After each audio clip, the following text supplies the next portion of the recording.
Hai, masih bersama saya Mr. G bicara. Tentu saja bicara tentang kebenaran berdasarkan fakta, data, dan realita. Teman-teman, mungkin teman-teman semua sudah tahu ya bahwa gugatan cerai Mbak Imbong kepada Paula Verhoeven di Pengadilan Agama Jakarta Selatan dikabulkan. Sehingga keduanya sudah dinyatakan ya sah bercerai.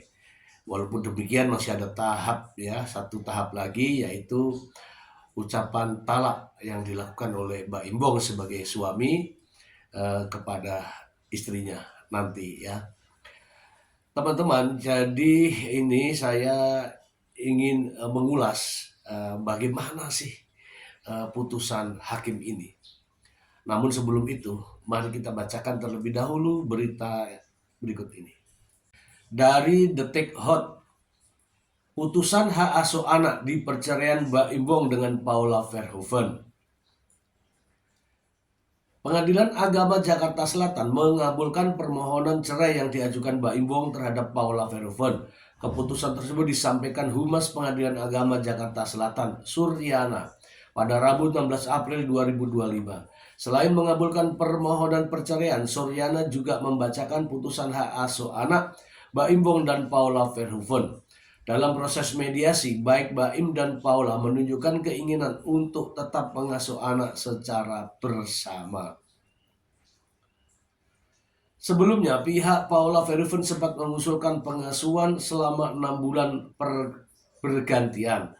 Namun majelis hakim memutuskan waktu pengasuhan yang lebih singkat demi pertimbangan psikologis anak, yakni per 2 minggu. Di dalam putusan majelis hakim ini hampir mirip, hanya saja tentang waktunya majelis hakim menentukan tidak 6 bulan tetapi 2 minggu lanjutnya. Dengan begitu anak-anak akan tinggal 2 minggu bersama Paula dan 2 minggu berikutnya bersama Baim secara bergantian. 2 minggu pertama di termohon, 2 minggu berikutnya di pemohon. Mengingat berbagai macam pertimbangan karena memang kondisi anak kalau terlalu lama juga bagaimana gitu, ucap Suryana. Putusan tersebut secara resmi menetapkan kedua anak berada dalam pemeliharaan bersama kedua orang tuanya. Sehingga tentang hak asuh anak ini ditetapkan bahwa menetapkan anak yang bernama Kiano Tiger Wong dan Kenzo El Drago Wong berada di bawah pemeliharaan bersama. Dengan setelah putusan ini berkekuatan tetap dengan ketentuan 2 pekan pertama dengan termohon dan 2 pekan kedua berikutnya dengan pemohon. Terus bergantian seperti itu untuk mendekatkan antara kedua orang tuanya, pungkasnya. Oke teman-teman, itu adalah bagian kecil ini terkait dengan hak asuh anak. Jadi kalau dilihat dari putusannya, ini tuntutan Mbak Imbong tidak dikabulkan. Ketika mengajukan gugatan cerai, Mbak Imbong menuntut hak asuh anak, tetapi akhirnya hakim memutuskan bahwa hak asuh anak tetap diasuh bersama-sama. Artinya ada tuntutan Mbak Imbong yang tidak dikabulkan secara 100%. Teman-teman, selain itu teman-teman, saya juga memiliki video terkait dengan putusan. Walaupun saya belum melihat secara salinan, namun ini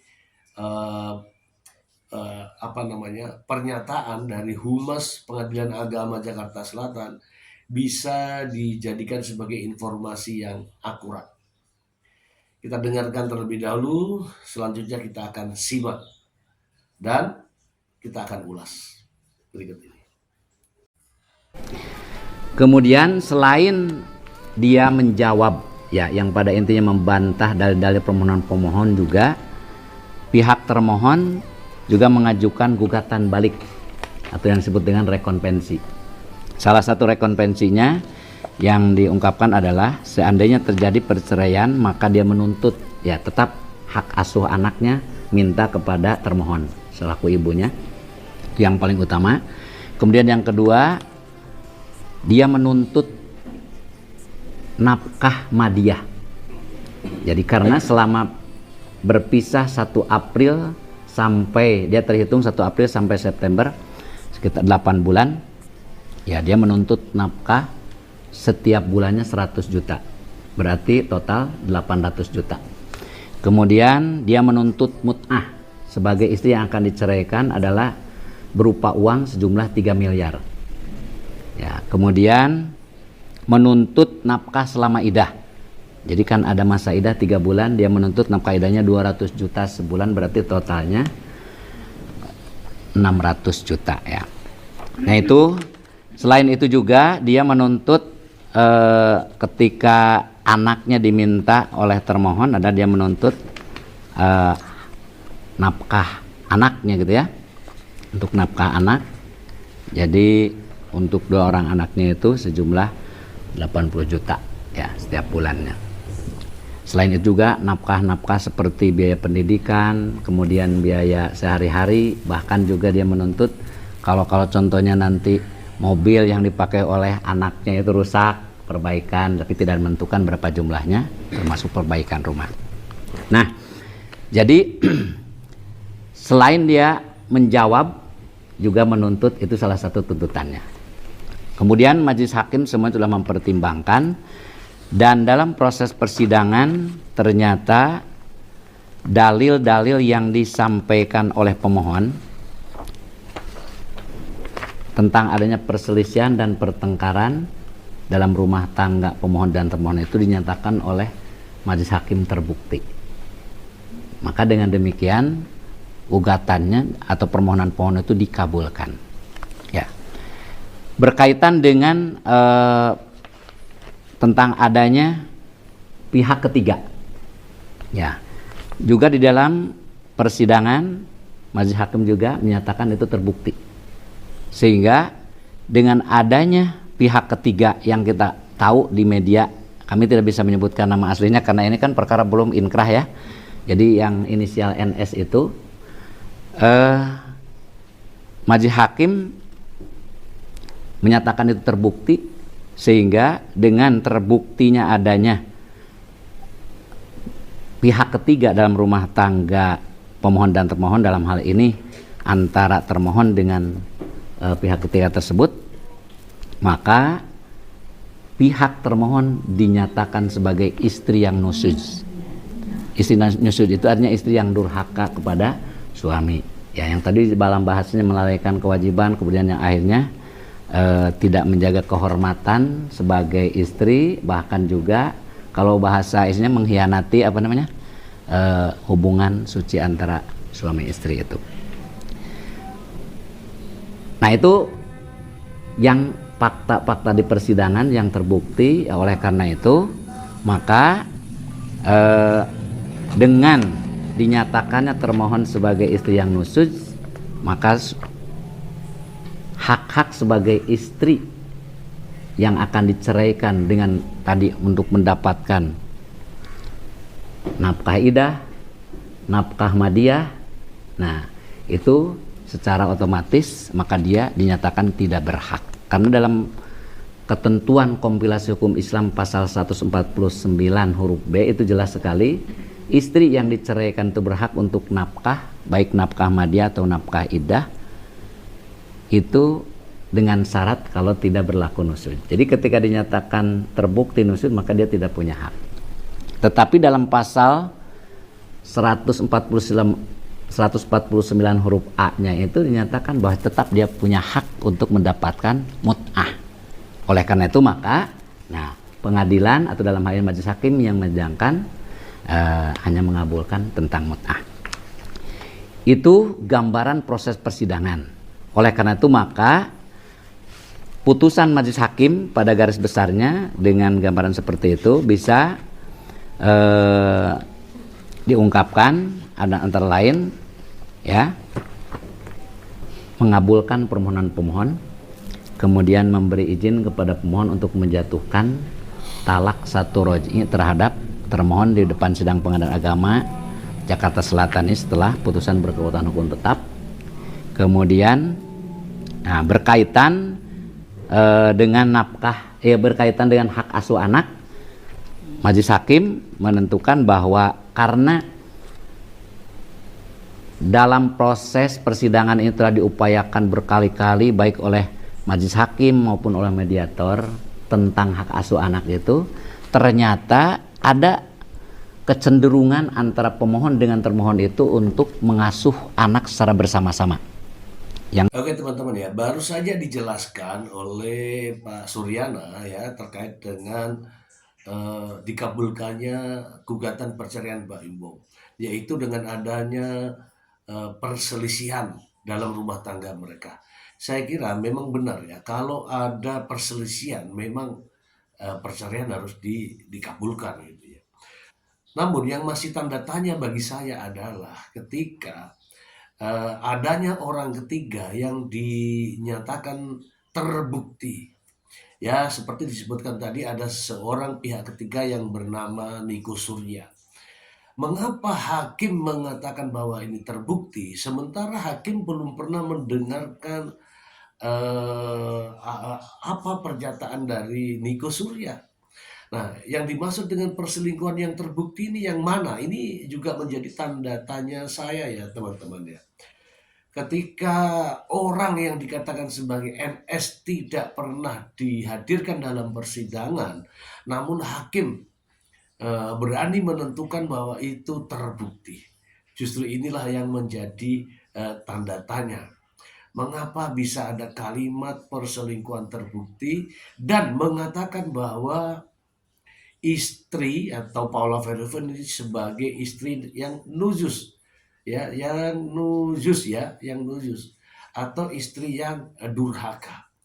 Ini saya rasa berat sekali ya. Apakah ini Paula akan diam atau ada balasan atau ada klarifikasi? Saya tidak tahu karena ini pribadi orang. Yang jelas saya melihat ada sesuatu yang tidak wajar ya ketika sidang tidak menghadirkan Niko Surya, tetapi justru karena Niko Surya ini dianggapnya terbukti. Ini menimbulkan pertanyaan besar. Oke ya teman-teman ya. Kemudian dikatakan sebagai istri yang durhaka. Istri yang durhaka itu yang seperti apa? Saya ingin membacakan ya referensi berikut ini ya. Istri nujus, kehidupan adalah ladang ujian, sedangkan akhirat merupakan saat memetik hasilnya. Terkadang di dalam rumah tangga, seorang laki-laki diuji dengan kedurhakaan istri. Dan dalam istilah agama disebut dengan nujus. Wanita nujus kepada suami artinya membangkang dan bersikap buruk. Para ulama Malikiyah, Syafi'iyah, dan Hanabilah memberikan definisi bahwa nujus adalah keluarnya istri dari ketaatan yang wajib kepada suami. Istri tidak menjalankan kewajiban taat kepada suami. Perbuatan nujus dalam arti bersikap tidak baik. Sebenarnya bisa bersumber dari suami sendiri kepada istri atau sebaliknya. Tetapi yang dikenal adalah sikap buruk yang bersumber dari istri kepada suami. Nah, ini masih debatable ya teman-teman ya. Kemudian di sini saya ingin ya mengulas ya namanya bentuk-bentuk dari nujus ya. 1. Tidak bersyukur kepada suami. Kebaikan suami kepada istri itu begitu banyak, mulai dari nafkah kepada keluarga, menjaga anak istri, memberikan ketenangan dan ketentraman rumah tangga dan lainnya. Maka kewajiban istri adalah bersyukur. Nah, ini apakah Paula Verhoeven tidak bersyukur? Yang kedua, menyakiti suami. Ini yang nujus ya teman-teman, menyakiti suami. Termasuk kewajiban istri adalah mentaati perintah suami dan menyenangkan ketika dilihat suami. Ketika istri berbuat sebaliknya, yaitu menyakiti suami yang mukmin dengan bentuk apapun, maka dia akan mendapatkan murka Allah Azza wa Jalla. Nih ya teman-teman ya. kalimat harus mentaati istri, tidak menyakiti suami. Ini kewajiban istri. Bagaimana kewajiban suami? Ya, nanti dulu.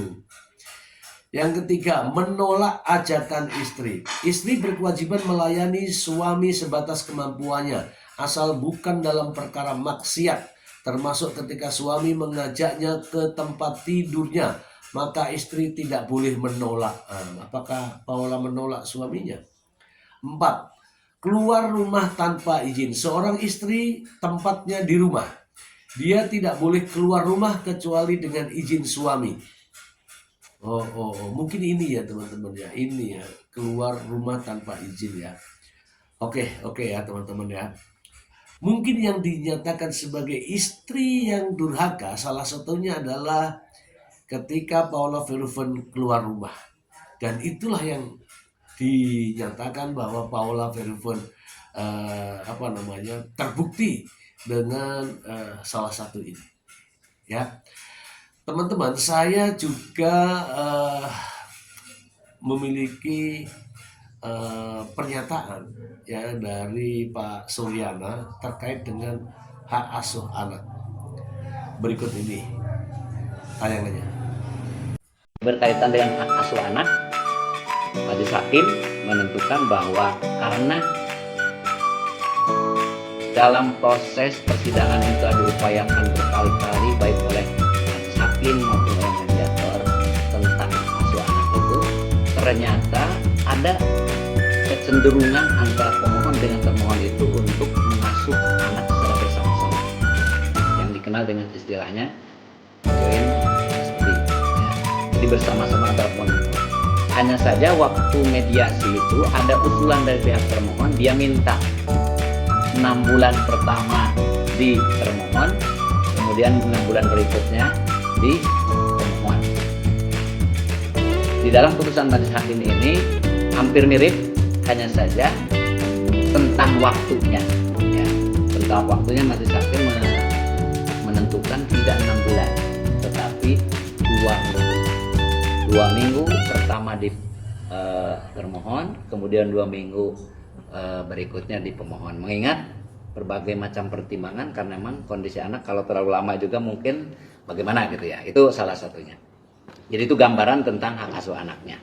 Sehingga tentang hak asuh anak ini ditetapkan bahwa menetapkan anak yang bernama Kiano Tigerwong dan Kenzo L. Dragowong itu berada di bawah pemeliharaan bersama, ya, atau joint custody oleh pemohon dan termohon, ya, dengan setelah putusan ini berkekuatan tetap dengan ketentuan 2 pekan pertama dengan termohon dan 2 pekan keduanya berikutnya dengan pemohon, terus bergantian seperti itu untuk mendekatkan antara kedua orang tuanya.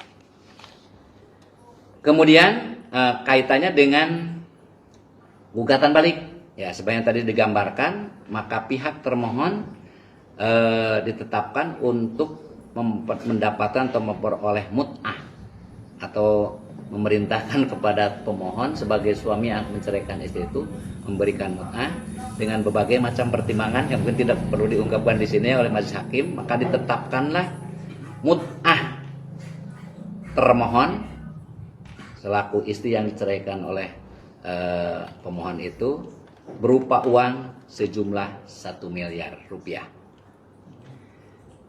Ya teman-teman, saya melihat ada sesuatu yang janggal ya, yang janggal. Kenapa? Begini teman-teman.